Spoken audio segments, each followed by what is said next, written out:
when Picasso really stood for a kind of artistic freedom that stood in resistance to the fascist movements of the 1930s. And this was the version of Picasso that burst into the frame for Arab artists working at the moment when the Arab countries in the Mediterranean were finally granted their independence. So Syria, for instance, in 1946 becomes independent, and artists that were already trained and thought of as advanced figures looked to Picasso as a particular kind of model of having sustained a creative life even during conditions of occupation, which they looked to as an equivalent of the experience that they themselves had just been through in the 1940s. But the question that you asked me was about the periods before this particular conjunction of kind of post-war energy. And indeed, Picasso was known in Egypt, for instance, as early as the mid-1920s. As best as I've been able to track, he entered in 3 different ways into the region as a figure and as an example. He was known already to the sort of cosmopolitan figures that were speaking French, yet residing in the Arab world, and spoke French for a variety of colonial reasons. And there were French language newspapers in Egypt and in Lebanon that were covering Picasso as a participant in the Parisian art world from the 1920s onward. There were then foreign collectors that also lived in these areas in Egypt, and even in Damascus there were certain colonial officers that collected art and had responsibility for promoting French culture, and they had Picassos in their home and they shared access to those works to sort of favored figures from those countries.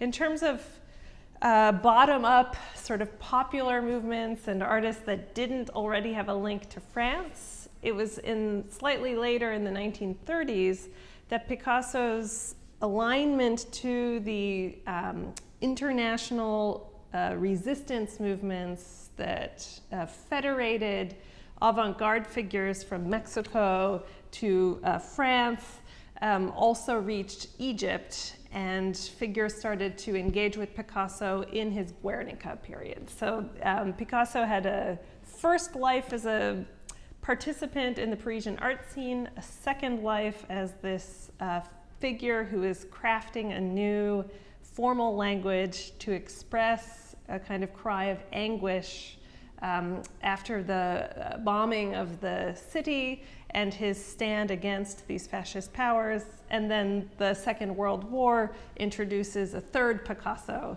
as a kind of reborn school of Paris. And these versions completely coexist in the region. There's access to Picasso via reproductions rather than the original artworks. So there are all of these different versions of his work that are activated at the same time.